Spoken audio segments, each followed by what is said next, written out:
엄마 병원비는 그건 나중에 얘기하죠. 그 말이 제 귀에 그대로 꽂혔습니다. 아까까지만 해도 거실엔 사람이 가득했는데 아이들이 돌아가고 나니 집이 갑자기 조용해졌습니다.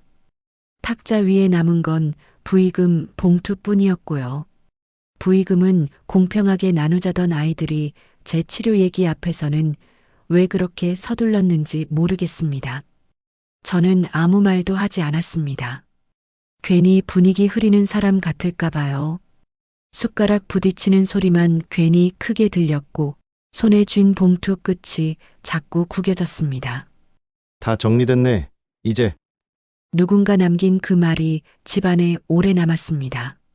하지만 정리된 건 부의금뿐이었고 제 병원 일정은 아무도 묻지 않았습니다.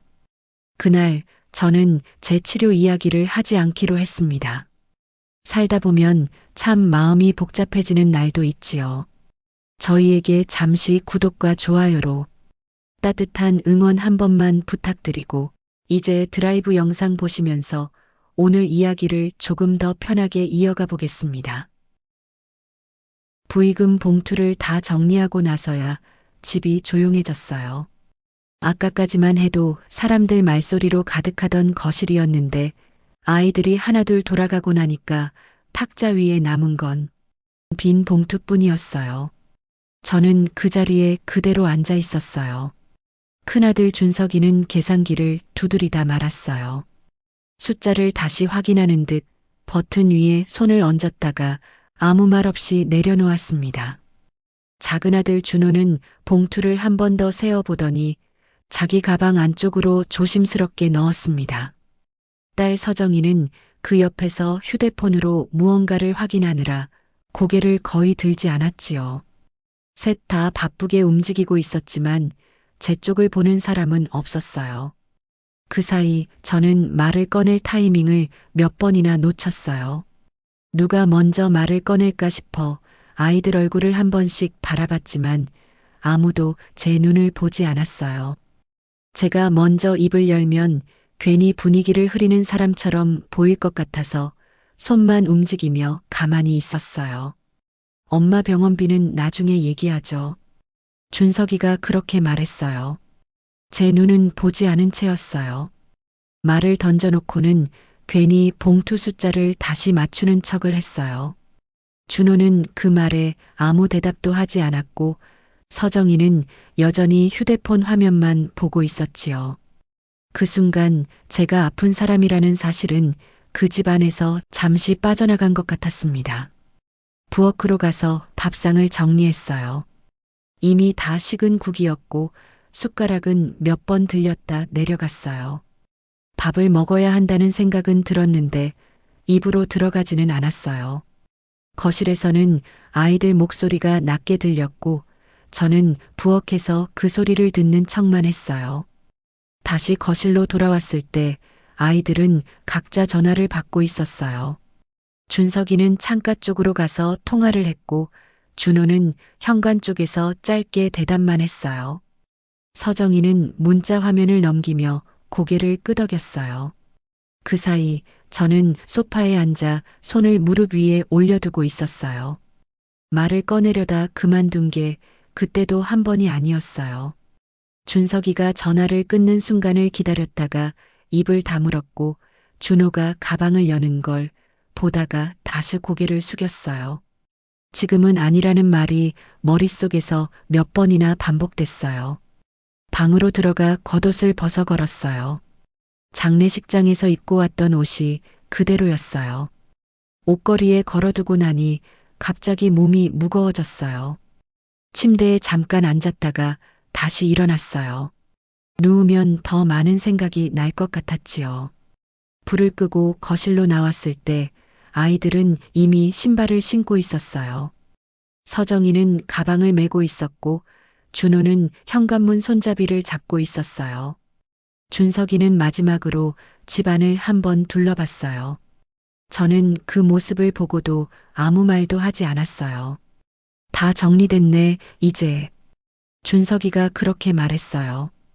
그 말이 누구를 향한 건지는 알 수 없었지만 제 귀에는 또렷이 남았어요. 아이들이 나간 뒤 문이 닫히고 나서야 집안이 완전히 조용해졌어요. 혼자 남은 거실에 다시 앉았어요. 탁자 위에 남아있던 봉투 자국이 눈에 들어왔어요. 손으로 한번 문질렀다가 다시 내려놓았어요. 말하지 않은 이야기들이 그 자리에 그대로 남아있는 것 같았어요. 그날은 불을 끄고도 한참을 누워 있었어요. 오늘이 지나가면 말할 수 있을 것 같다는 생각도 들었고, 내일도 똑같을 것 같다는 생각도 들었어요. 결국 아무 결정도 하지 못한 채 잠이 들었어요. 그날 집 안에서는 많은 것들이 정리됐어요. 봉투도 숫자도 역할도 다 정리됐어요. 그런데 제 몸에 대한 이야기는 그 정리 안에 없었어요. 저는 그 사실을 모른 척한 채 다음 날을 맞았어요. 사실 저는 이미 병원을 다니고 있었어요. 남편이 쓰러진 뒤부터였지요. 그때부터 제 몸이 조금씩 신호를 보내고 있었는데 저는 그걸 모르는 척하며 지냈어요. 남편 일도 정리해야 했고 아이들 일도 챙겨야 해서 제 몸까지 돌아볼 여유는 없다고 생각했어요. 처음 병원에 간 날은 혼자였어요. 버스를 타고 병원 앞에 내려서 접수 창구 앞에 섰어요. 접수 직원이 보호자 이름을 물었는데 저는 잠시 멈췄다가 제 이름만 적었어요. 그게 크게 이상한 일은 아니었지만 괜히 손이 느려졌어요. 대기표를 뽑고 의자에 앉아 있었어요. 주위에는 보호자와 함께 온 사람들이 많았어요. 누군가는 옆에서 물을 건네고 누군가는 서류를 챙겨줬어요. 저는 제 번호가 불릴 때까지 가방을 무릎 위에 올려두고 손잡이만 쥐고 있었어요. 진료실에 들어가 의사 앞에 앉았어요. 의사는 제 차트를 한참 들여다보더니 몇 가지 수치를 짚어줬어요. 이 수치는 그냥 넘길 수 없습니다라는 말을 들었을 때 저는 고개만 끄덕였습니다. 설명을 더 들었지만 머릿속에는 잘 들어오지 않았어요. 보호자분은 안 오셨나요? 의사가 그렇게 물었습니다. 네, 혼자 왔어요. 저는 그렇게 대답했어요. 그 뒤로는 별말이 오가지 않았습니다. 처방전을 받아들고 진료실을 나왔습니다.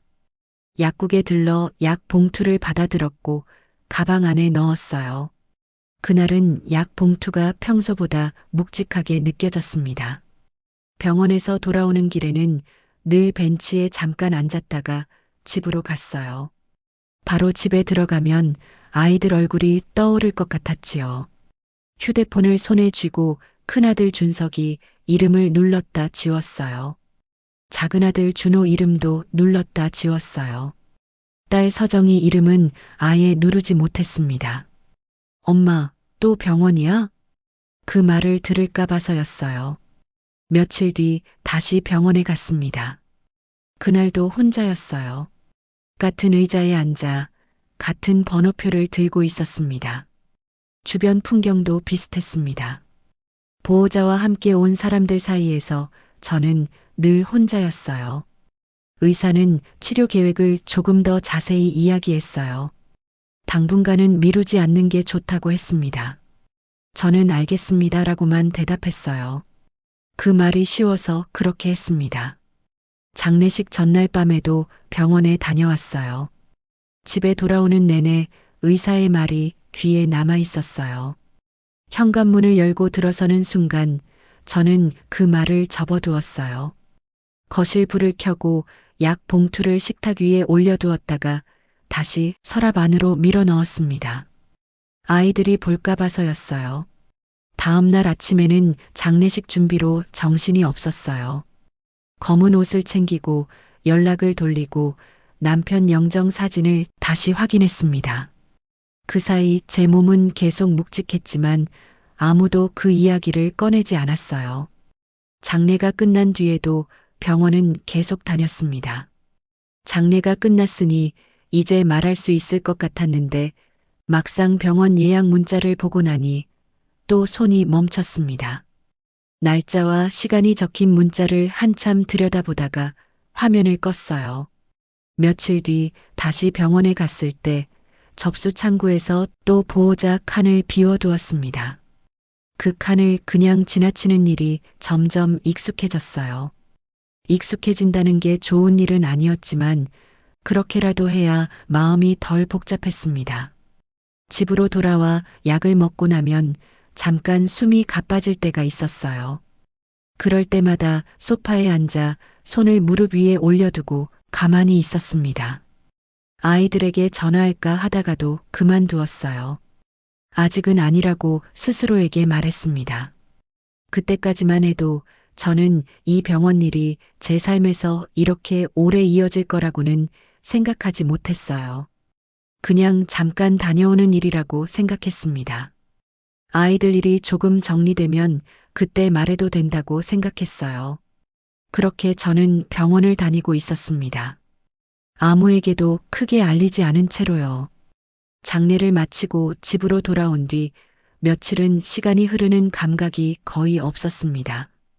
아침에 눈을 떠도 밤인지 낮인지 바로 가늠이 되지 않았고 시계를 봐도 숫자만 보였지 하루가 어떻게 흘러가는지는 잘 느껴지지 않았어요. 몸은 분명히 깨어 있었는데 마음은 아직 장례식장 어딘가에 남아있는 것 같았지요. 그날 아침에도 부엌으로 나가 물을 끓이려다가 주전자 앞에서 멈췄습니다. 주전자에 물은 받아두었는데 불을 켜지 않은 채로 한참을 서 있었어요. 불을 켜야 한다는 걸 알고 있었지만 손이 바로 움직이지 않았지요. 결국 주전자를 다시 내려놓고 식탁 의자에 앉았습니다. 식탁 위에는 장례식장에서 가져온 종이컵이 그대로 놓여 있었습니다. 누가 치우자고 말한 적도 없고 저도 먼저 손을 대지 않았지요. 컵 하나를 들었다가 다시 내려놓았어요. 설거지를 시작하면 하루가 본격적으로 시작되는 것 같아서 그게 싫었고요. 그날은 밥을 챙겨 먹는 일도 자꾸 미뤄졌습니다. 밥솥을 열어보았다가 다시 닫았고 반찬을 꺼냈다가 그대로 두었어요. 배가 고프지 않아서라기보다는 숟가락을 들면 뭔가를 더 생각하게 될 것 같아서였지요. 잠시 후 전화벨이 울렸습니다. 큰아들 준석이었습니다. 벨소리가 몇 번 울릴 동안 휴대폰을 쳐다보다가 천천히 받았어요. 준석이는 평소와 다르지 않은 목소리로 안부를 물었습니다. 집은 괜찮은지, 잠은 좀 잤는지 차분하게 물었지요. 엄마, 병원은 계속 다니는 거지요? 그 질문에 저는 잠깐 말을 고르다가 응하고 짧게 대답했어요. 그 뒤에 잠시 정적이 흘렀습니다. 준석이는 숨을 고르는 소리를 잠깐 낸 뒤 다시 말을 이었습니다. 이제는 정리할 건 좀 정리해야지요. 그 말이 틀린 말은 아니라서 저는 바로 대답하지 않았습니다. 전화기 너머에서는 종이 넘기는 소리 같은 게 들렸어요. 아마 무언가를 보면서 이야기하는 것 같았지요. 저는 그 소리를 들으면서 창밖만 보고 있었습니다. 통화를 마치고 나서도 한동안 그 자리에 그대로 앉아 있었습니다. 휴대폰을 내려놓지 못한 채 손에 쥐고 있었어요. 다시 전화하면 뭐라고 말해야 할지가 떠오르지 않았지요. 그날은 결국 아무에게도 다시 전화하지 않았습니다. 점심 무렵이 되었을 때야 겨우 국을 데웠습니다. 국을 데우면서도 불세기를 몇 번이나 줄였다가 올렸다가 했어요. 냄비에서 김이 올라오는 걸 보고서야 아, 내가 지금 부엌에 있구나 하는 생각이 들었습니다. 국을 한 숟갈 떠먹고 나서 숟가락을 내려놓았습니다. 맛이 없는 건 아니었는데 입안에 오래 머물지 않았어요. 몇 숟갈 먹다가 그만두고 국그릇을 싱크대 옆에 두었지요. 설거지는 하지 않았습니다. 그날 오후에는 병원 예약 문자가 왔습니다. 날짜와 시간, 그리고 보호자 동반이라는 문구가 적혀 있었어요. 문자를 읽고 바로 지우지 못한 채 화면을 몇 번이나 껐다 켰습니다. 보호자라는 단어가 유난히 눈에 들어왔지요. 그 글자를 보고 있자니 가슴이 조금 먹먹해지더라고요. 잠시 후 작은 아들 준호에게서 전화가 왔습니다. 준호는 엄마 몸은 좀 어때요? 하고 물었어요. 저는 괜찮다고 대답했습니다. 준호는 다행이다라고 말한 뒤 아이들 이야기와 회사 이야기를 이어갔지요. 병원 이야기는 그 질문 한 번으로 끝이었습니다. 전화를 끊고 나서 잠깐 웃음이 나왔습니다. 웃고 나니 입안이 말라서 물을 마셨어요. 물을 마시면서도 내가 왜 웃었는지는 잘 모르겠더라고요. 그냥 통화를 무사히 끝냈다는 생각 때문이었던 것 같습니다. 해가 조금 기울 무렵에는 딸 서정이에게서 메시지가 왔습니다. 엄마, 오늘은 좀 쉬어요. 짧은 문장이었어요. 답장을 쓰려다 지웠습니다. 고맙다고 쓰려다 말았고, 괜찮다고 쓰려다 말았지요. 결국 아무 답도 보내지 않았습니다. 저녁이 되어 집안에 불을 켜자 낮보다 더 조용해진 느낌이 들었습니다. TV를 켰다가 소리가 너무 크게 느껴져서 바로 껐어요. 시계 초침 소리가 들릴 정도로 조용했지요. 그 소리를 듣고 있으니 낮에 하지 못한 말들이 하나씩 떠올랐습니다. 병원 이야기, 예약 문자 이야기, 보호자라는 단어에 대한 이야기들이 머릿속을 스쳤지요. 하지만 다시 생각해봐도 누구에게 어떤 말을 해야 할지는 정리되지 않았습니다. 말을 꺼내면 상대방을 곤란하게 만들 것 같다는 생각이 먼저 들었어요. 그날 밤에도 저는 제 이야기를 꺼내지 않았습니다. 말을 하지 않는 게 점점 습관처럼 되어가고 있었지요. 그게 편해서라기보다는 말을 꺼냈을 때 돌아올 대답이 어느 정도 예상됐기 때문이었습니다. 그렇게 하루가 또 지나갔습니다. 특별한 일은 없었지만 아무 말도 하지 않은 시간이 하루를 가득 채우고 있었습니다. 장례가 끝나고 며칠이 지나자 아이들 전화가 조금씩 달라졌습니다. 안부를 묻는 말로 시작하긴 했지만 통화는 늘 비슷한 방향으로 흘러갔어요. 그날 무엇을 먹었는지보다는 앞으로 어떻게 할 건지에 대한 말이 더 많이 오갔지요. 큰아들 준석이는 특히 그랬습니다. 목소리는 차분했고 말투도 정돈돼 있었어요. 그래서 더 말을 끊기가 어려웠습니다. 어느 날 아침 냉장고를 열었다가 다시 닫았습니다. 안에 있는 반찬이 상한 것도 아니었고 먹을 게 없는 것도 아니었어요. 다만 무엇을 꺼내야 할지 선뜻 정해지지 않았습니다. 그 상태로 냉장고 앞에 서 있다가 문을 닫았지요. 그날은 결국 빵 하나로 끼니를 때웠습니다. 점심 무렵 준석이에게서 다시 전화가 왔습니다. 엄마, 요즘은 좀 어때요? 그렇게 묻더니 잠시 뜸을 들였어요. 저는 괜찮다고 대답했습니다. 그 말이 입에 먼저 붙어 있어서 생각할 새도 없이 나왔지요. 준석은 제 대답을 듣고는 잠깐 고개를 끄덕이는 소리를 냈습니다. 엄마, 이제는 현실적으로 좀 봐야 할 것 같아요. 그 말 다음에 이어진 이야기는 돈과 일정 이야기였습니다. 병원비가 어느 정도 나오는지, 보험은 어떻게 되어 있는지, 앞으로 몇 번이나 더 다녀야 하는지 그런 이야기였어요. 저는 하나씩 묻는 말에 대답만 했습니다. 모르는 건 모른다고 했고 아는 건 아는 대로 말했지요. 통화 중간에 준석은 메모하는 듯한 소리를 냈습니다. 종이를 넘기는 소리도 들렸고 펜으로 무언가를 적는 소리도 들렸어요. 그 소리를 듣고 있으니 제가 상담을 받는 사람 같다는 생각이 들었습니다. 그래서 말을 더 줄였지요. 엄마 치료를 다 같이 책임지기 시작하면 누가 얼마나 내야 하는지, 언제까지 도와야 하는지, 그게 나중에 좀 애매해질 수 있어요. 그 말을 듣고 저는 한참을 말하지 않았습니다. 뭐라고 대답해야 할지 바로 떠오르지 않았어요. 잠깐 숨을 고른 뒤에야 입을 열었습니다. 그 말은 조금 서운했어요. 그 한 문장만 말하고 더 이어가지 않았지요. 준석은 잠시 조용해졌다가 그런 뜻은 아니에요라고 말했습니다. 저는 고개를 끄덕였습니다. 전화기 너머에서는 그게 보이지 않는다는 걸 알면서도 그렇게 했어요.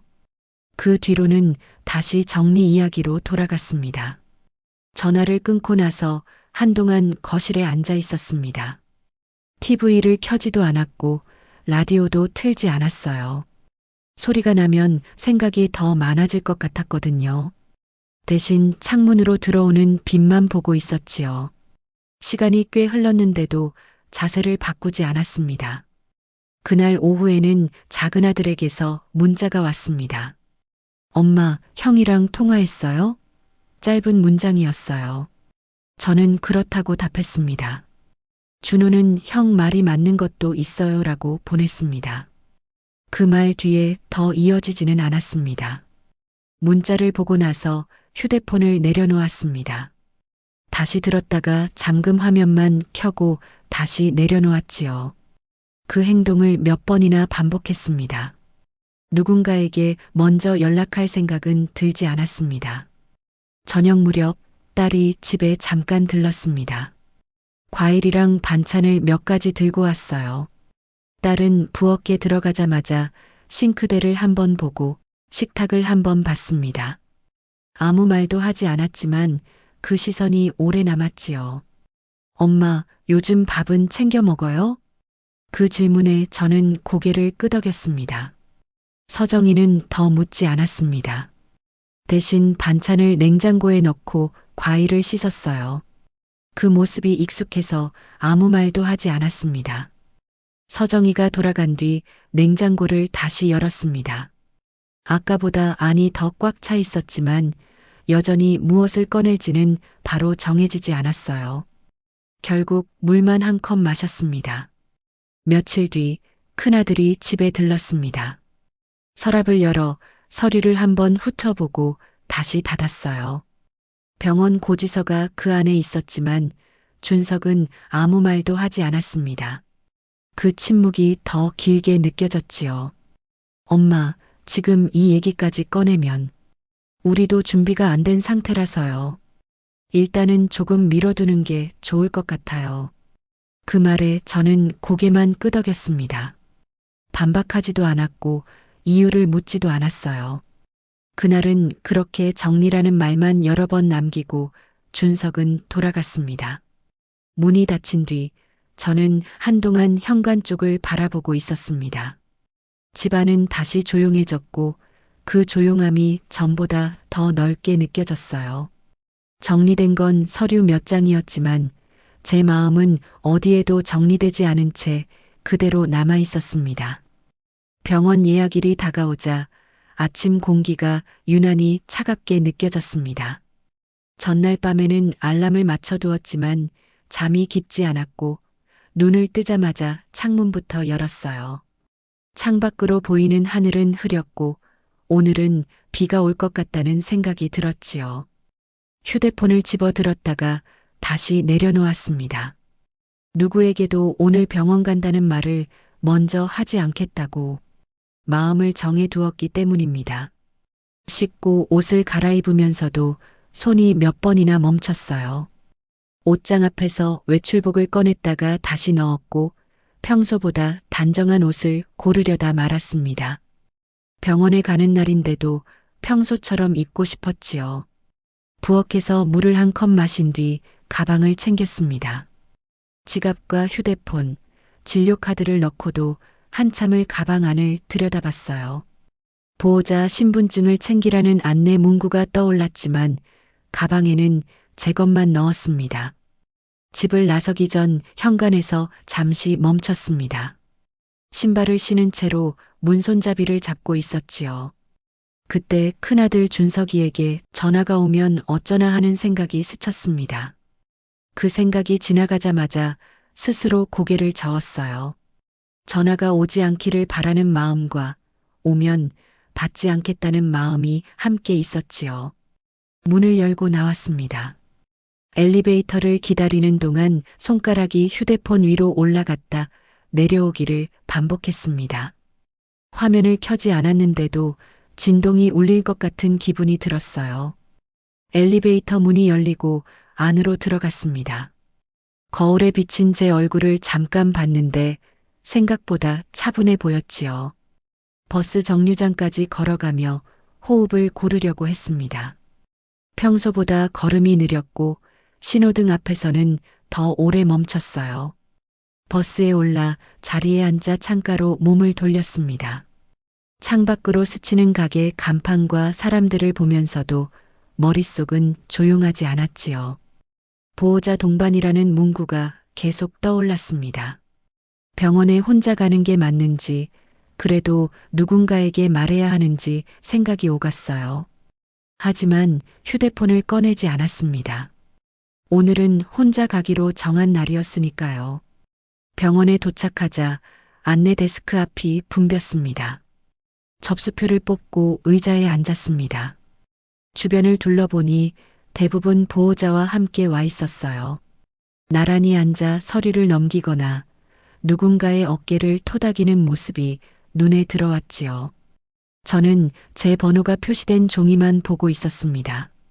번호가 바뀔 때마다 기계음이 울렸고 그 소리에 맞춰 마음도 조금씩 움직였어요. 제 차례가 되어 접수 창구로 갔습니다. 직원이 보호자 여부를 묻자 혼자 왔어요 라고 대답했습니다. 그 말이 생각보다 또렷하게 나왔지요. 대기실에서 기다리는 동안 휴대폰을 가방에서 꺼내지 않았습니다. 혹시나 메시지가 와 있을까 봐서가 아니라 제가 먼저 누군가에게 기대지 않으려고 했기 때문이에요. 의사 앞에 앉았을 때도 고개를 끄덕이며 설명을 들었습니다.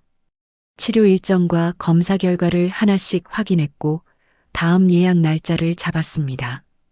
보호자 동반 안내가 다시 나왔지만 저는 아무 말도 덧붙이지 않았지요. 서류를 받아들고 자리에서 일어났습니다.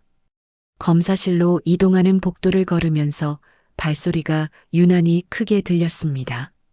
병원 특유의 냄새가 코끝에 닿았고 그 냄새가 마음을 조금 긴장하게 만들었어요. 검사 결과를 기다리는 동안 의자에 앉아 손을 모았습니다. 손등에 주름이 늘어난 걸 보며 잠깐 멍해졌지요. 간호사가 이름을 불렀고 저는 바로 일어났습니다. 검사실 안에서는 시계 초침 소리만 들렸습니다. 모든 일정이 끝나고 병원을 나섰을 때 바깥 공기가 조금 따뜻해졌다는 걸 느꼈습니다. 병원 앞 벤치에 잠시 앉았습니다. 오늘을 누군가에게 알리지 않았다는 사실이 마음을 이상하게 가볍게 했어요. 동시에 연락하지 않았다는 사실이 또렷하게 남았지요.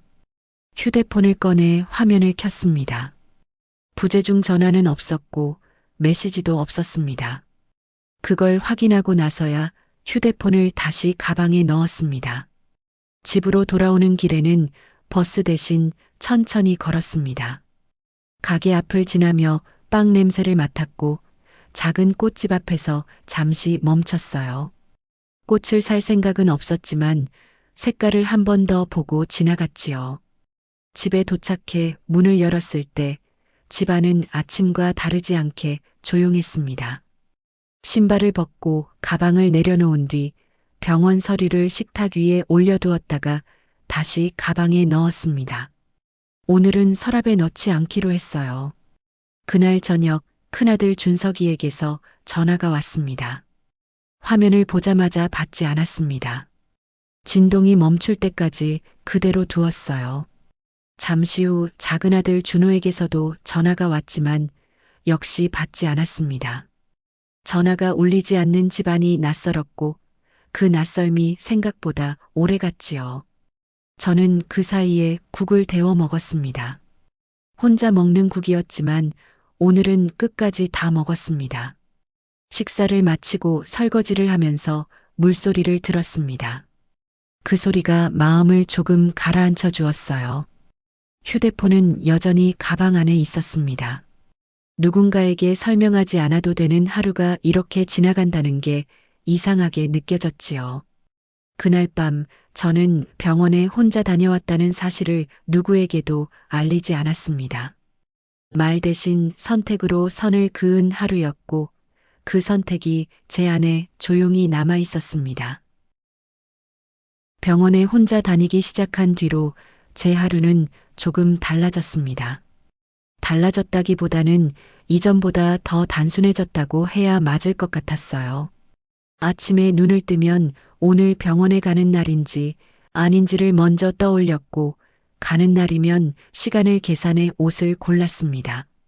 누구에게 맞출 필요가 없으니 서두를 일도 없었고, 늦어질까 눈치를 볼 일도 없었지요. 병원 가는 날 아침에는 휴대폰을 일부러 소리나지 않게 두었습니다. 벨이 울리면 괜히 마음이 흔들릴 것 같아서였어요. 실제로 전화가 올 일은 많지 않았지만 울리지 않는 전화기를 가방에 넣으면서도 혹시 모를 생각은 계속 들었습니다. 그래도 꺼내보지는 않았습니다. 병원으로 가는 버스 안에서는 창가 자리에 앉았습니다. 예전에는 사람들 얼굴이 자꾸 눈에 들어왔는데 그날은 밖만 보고 있었어요. 지나가는 건물과 신호등을 세다가 어느 순간부터는 세는 것도 멈췄습니다. 그냥 앉아 있으면 버스가 알아서 데려다 줄 거라는 생각이 들었지요. 접수 창구에서 제 이름을 말할 때는 목소리가 생각보다 또렷하게 나왔습니다. 보호자 이름을 적는 칸이 비어 있었지만 직원은 아무 말도 하지 않았습니다. 그 칸을 그냥 비워둔 채로 서류를 넘겼습니다. 진료실 앞 의자에 앉아 있을 때 옆자리 아주머니가 누구랑 왔느냐고 물었습니다. 저는 혼자 왔다고 대답했어요. 아주머니는 고개를 한번 끄덕이더니 요즘은 다들 바쁘지요라고 말했습니다. 그 말이 위로인지 그냥 인사말인지 알 수는 없었지만 저는 더 말을 잇지 않았습니다. 진료실 안에서는 의사가 지난 기록을 보면서 고개를 들었다 내렸다 했습니다. 상태가 어떤지, 약은 잘 먹고 있는지 물었고 저는 그때마다 짧게 대답했어요. 보호자 동반 이야기가 다시 나왔을 때도 저는 고개만 끄덕였지요. 설명을 덧붙이지 않았습니다. 병원 문을 나서면서 약 봉투를 가방 깊숙이 넣었습니다. 집에 돌아가서 바로 꺼내지 않을 생각이었습니다. 약은 약대로 먹으면 되는 거고 굳이 보일 필요는 없다고 생각했어요. 집에 돌아와서는 점심을 간단히 챙겼습니다. 반찬을 여러 개 꺼내지 않고 국 하나만 데웠어요. 먹고 나서 설거지를 바로 했습니다. 그날은 이상하게 미루고 싶지 않았습니다. 그날 오후에 큰아들에게서 전화가 왔습니다. 휴대폰 화면에 이름이 떴지만 바로 받지 않았어요. 몇 번 울리다 끊겼습니다. 다시 걸려오지 않았습니다. 잠시 후 문자가 하나 왔습니다. 엄마 전화했는데 안 받으셔서요. 저는 그 문자를 읽고도 바로 답장을 하지 않았습니다. 몇 분쯤 지나서 병원 다녀왔어 라고만 보냈습니다. 더 쓰지 않았고 물어보기를 기다리지도 않았습니다. 답장은 짧게 왔습니다. 아, 다행이네요. 그게 전부였습니다. 그 문장을 읽고 나니 더 할 말이 떠오르지 않았습니다. 그날 저녁 약을 먹으면서 문득 이런 생각이 들었습니다. 이렇게 계속 혼자 다니게 될지도 모르겠다는 생각이었어요. 그 생각이 서운하기보다는 묘하게 담담했습니다. 이미 며칠을 그렇게 보내고 있었으니까요. 며칠 뒤에도 비슷한 하루가 반복됐습니다. 병원에 가는 날, 가지 않는 날이 구분만 있을 뿐 전체적인 흐름은 같았습니다. 전화를 먼저 걸지 않았고 묻지 않는 이야기는 꺼내지 않았습니다. 작은 아들에게서는 가끔 메시지가 왔습니다. 엄마 밥은 잘 드세요? 같은 문장이었어요. 저는 응, 괜찮아 라고만 답했습니다. 병원 이야기는 꺼내지 않았고 준호도 더 묻지 않았습니다. 딸 서정이는 며칠에 한 번씩 안부를 전했습니다. 사진 하나와 함께 엄마 생각나서요 같은 메시지를 보내왔습니다. 저는 사진을 보고 저장만 해두었습니다. 고맙다는 말은 다음에 해도 될 것 같았어요. 그렇게 지내다 보니 집안이 전보다 더 조용해졌습니다. 조용해진 건 집뿐만이 아니었습니다. 제 쪽에서도 먼저 움직이는 일이 줄어들고 있었습니다. 어느 날은 휴대폰을 두고 외출을 했습니다. 병원에 가는 길이었는데 일부러 챙기지 않았습니다. 혹시라도 전화가 와서 받지 못할까 봐서가 아니라 그냥 없어도 괜찮을 것 같아서였어요. 병원에 다녀와 집에 돌아왔을 때도 휴대폰이 없는 게 크게 불편하지 않았습니다. 그날 저녁에 휴대폰을 확인하니 부재중 전화 하나가 찍혀 있었습니다. 큰아이였습니다. 저는 그 기록을 보고도 바로 다시 걸지 않았습니다. 잠시 고민하다가 다음날 아침에 문자로만 답을 보냈습니다. 어제는 병원에 있었어. 그 이후로 전화는 조금 줄었습니다. 줄었다기보다는 서로 먼저 하지 않게 된 것 같았습니다. 저는 그 흐름을 굳이 붙잡지 않았습니다. 병원에 혼자 다니는 일도 점점 익숙해졌습니다. 접수부터 진료, 약국까지 순서가 몸에 배었습니다. 기다리는 시간에는 잡지를 넘기거나 눈을 감고 앉아 있었습니다. 누군가 옆에 없다는 게 특별히 불편하지는 않았습니다. 어쩌면 저는 조금 먼저 물러나고 있었는지도 모릅니다. 말로 설명하지 않고 싸우지 않고 그냥 조용한 쪽으로 한 걸음씩 이동하고 있었던 것 같습니다. 그 선택이 맞는지 틀린지는 아직 잘 모르겠습니다. 다만 그때의 저는 그렇게 움직이고 있었습니다. 그리고 그 움직임을 누구에게도 설명하지 않았습니다. 제가 전화를 덜 받기 시작한 건 어느 날 갑자기 결심해서가 아니었습니다. 병원에 혼자 다녀오고 집에 돌아와 약을 챙겨 먹고 하루를 조용히 정리하다 보면 어느새 해가 져 있었고 그날도 누군가에게 먼저 전화할 힘은 남아있지 않았습니다. 그렇게 하루 이틀 지나가다 보니 자연스럽게 전화벨이 울리는 횟수도 줄어들었어요. 며칠 뒤 큰아들에게서 전화가 왔습니다. 벨소리가 울리는 걸 보고 바로 받지 않았고 한참 지나서야 통화 버튼을 눌렀습니다. 준석이는 제 목소리를 듣자마자 안부를 묻기보다는 먼저 급하게 말했습니다. 엄마, 요즘 왜 이렇게 연락이 없어요? 그 말투는 걱정이라기보다는 확인에 가까웠지요. 저는 잠깐 망설이다가 그냥 잘 지내고 있다고 대답했어요. 준석이는 그 말을 듣고 한 박자 쉬었다가 다시 입을 열었어요. 아니, 그래도 예전이랑 좀 달라졌잖아요.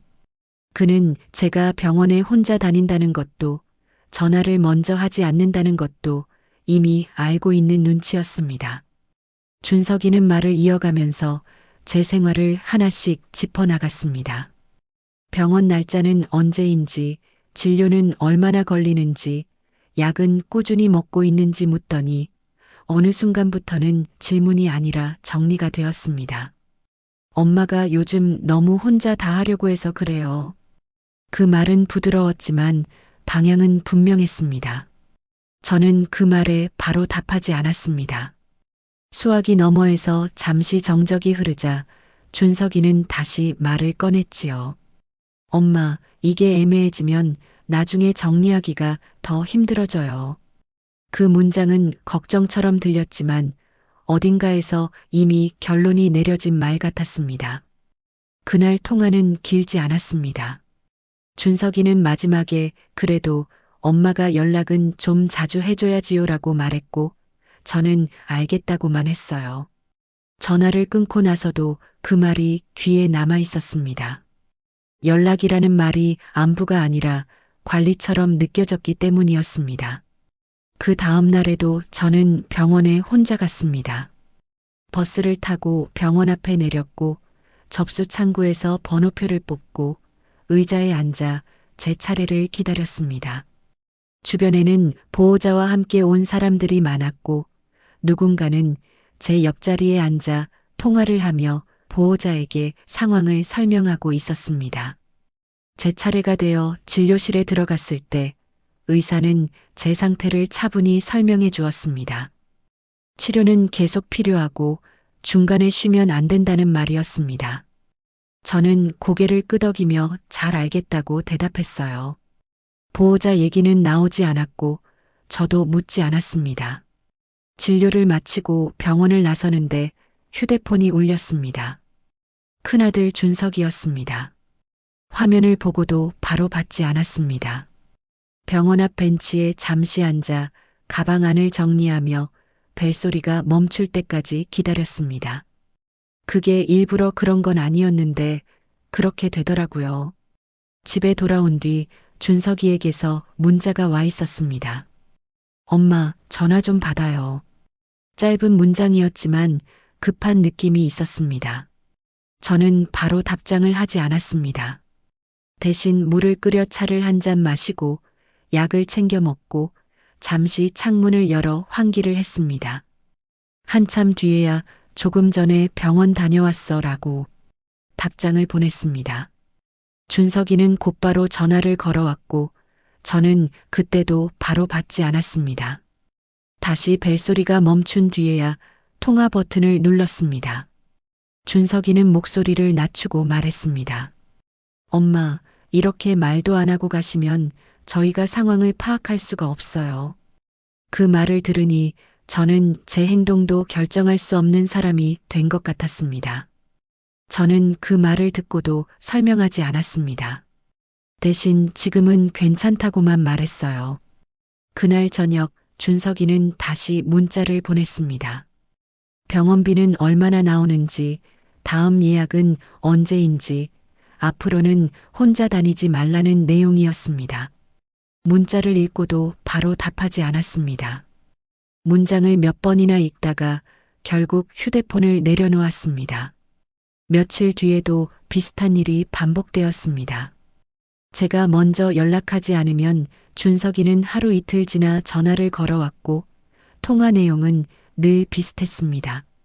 괜찮냐는 말로 시작해서 혼자 하지 말라는 말로 끝났지요. 그 사이에서 제 이야기는 점점 줄어들었습니다. 어느 날 통화 중에 준석이가 말했습니다. 엄마, 우리가 도와주려고 하는 건데 왜 이렇게 벽을 치는 것처럼 굴어요? 그 말에 저는 잠시 숨을 고르고 나서 짧게 대답했어요. 벽을 친 건 아니지. 그 말은 길지 않았고 더 덧붙이지도 않았습니다. 그 뒤로 통화는 더 짧아졌습니다. 준석이는 여전히 관리하듯 묻고 저는 필요한 말만 대답했습니다. 설명하지 않았고 설득하지도 않았습니다. 대신 병원은 계속 혼자 다녔고 연락은 필요할 때만 했습니다. 그렇게 시간이 흘렀습니다. 제 생활은 크게 달라지지 않았지만 관계의 간격은 조금씩 달라지고 있었어요. 누가 옳고 그른지는 말하지 않았고 그저 제가 선택한 방식으로 하루를 보내고 있었습니다. 그 선택이 어떤 결과를 가져올지는 아직 알 수 없었습니다. 다만 그때의 저는 누군가를 설득하기보다 제 하루를 지키는 쪽을 택하고 있었지요. 그날 병원에 다녀온 뒤에도 집은 늘 비슷했습니다. 아침에 눈을 뜨면 창문으로 들어오는 빛이 먼저 보였고 부엌으로 나가 물을 끓이는 일부터 했어요. 특별한 변화는 없었고 아이들 연락도 예전과 크게 다르지 않았습니다. 다만 제가 먼저 전화를 거는 일은 없었습니다. 병원 진료를 마치고 계산 창구 앞에 섰을 때 보호자 이름을 적는 칸이 다시 눈에 들어왔습니다. 간호사는 아무 말도 하지 않았고 저는 잠깐 펜을 들었다가 제 이름만 적었습니다. 그 순간 손이 조금 떨리긴 했지만 다시 고쳐 쓰지는 않았어요. 그렇게 접수표를 내고 의자에 앉아 제 차례를 기다렸습니다. 집으로 돌아오는 길에는 버스를 탔습니다. 창밖을 보며 몇 정거장을 지나쳤고 내려야 할 곳보다 한 정거장 더 가서 내렸어요. 걷는 시간이 조금 길어졌지만 그게 싫지는 않았습니다. 천천히 걸으면서 숨을 고르고 발걸음을 맞추는 데만 집중했지요. 집에 도착해서는 약 봉투를 꺼내 식탁 위에 올려두었습니다. 예전처럼 서랍 안으로 밀어넣지 않았고 그렇다고 일부러 눈에 띄게 두지도 않았어요. 그냥 거기 놓아두었습니다. 약을 먹을 시간에 맞춰 물을 따르고 약을 삼키고 컵을 씻어 제자리에 두었습니다. 그날 저녁 큰아들 준석이에게 전화가 왔습니다. 벨이 울리는 걸 보고 바로 받지 않았고 몇 번 더 울린 뒤에야 받았습니다. 준석이는 왜 요즘 연락이 잘 안 되느냐고 물었고 병원은 혼자 다니는 거냐고 확인하듯 물었습니다. 저는 잠시 듣고 있다가 짧게 대답했어요. 혼자 다니고 있지. 그 말 뒤에 더 덧붙이지는 않았습니다. 준석이는 잠깐 말을 멈췄고 관리하듯 정리하듯 몇 마디를 더 했습니다. 다음에는 미리 말하라느니 비용은 어떻게 할 거냐느니 하는 이야기였지요. 저는 고개를 끄덕이듯 알겠어 라고만 했습니다. 통화를 마치고 나서도 마음이 크게 흔들리지는 않았어요. 며칠 뒤에도 병원은 혼자 다녀왔습니다. 대기실 의자에 앉아 있으면 주변 사람들 이야기가 들렸고 보호자와 함께 온 사람들도 보였지요. 그 모습을 보며 부럽다거나 서운하다는 생각은 하지 않았습니다. 그냥 그런 자리도 있구나 하고 넘겼습니다. 집으로 돌아와서는 창문을 조금 열어 환기를 했습니다. 바람이 잠깐 들어왔다 나갔고 커튼이 살짝 흔들렸어요. 그 움직임을 보며 한동안 서 있었습니다. 말로 정리하지 않아도 괜찮다는 생각이 들었지요. 그날 밤 휴대폰을 들고 아이들 이름이 차례로 보였지만 눌러보지는 않았습니다. 알람만 맞춰두고 화면을 껐습니다. 다음 날도 그 다음 날도 크게 달라진 일은 없었어요. 다만 제 하루를 제가 먼저 챙기고 있다는 느낌은 분명히 있었습니다. 부의금은 이미 정리됐고 아이들 생활도 각자 굴러가고 있습니다. 저는 제 진료 날짜를 기억하고 약 먹을 시간을 챙기며 하루를 보냅니다. 누군가에게 설명하지 않아도 되는 자리에서 지내고 있지요. 그렇게 살기로 했습니다. 제 몫은 제가 들고 가는 쪽으로요. 누군가의 허락을 기다리지 않고 설명하지 않아도 되는 자리에서 하루를 넘기며 지내고 있습니다. 잘하고 있는지 아닌지는 아직 모르겠어요. 다만 오늘 하루는 무사히 지나갔고 그걸로 충분했습니다. 이 이야기가 당신의 하루에 작은 온기처럼 잠시 머물렀다면 그걸로 저는 괜찮습니다. 그리고 혹시 마음이 닿았다면 구독과 좋아요로 함께 해주세요. 새로운 사연이 도착하는 순간 저는 가장 먼저 그 따뜻한 소식을 전해드리겠습니다. 인생사연 드라이브와 함께 해주셔서 감사합니다.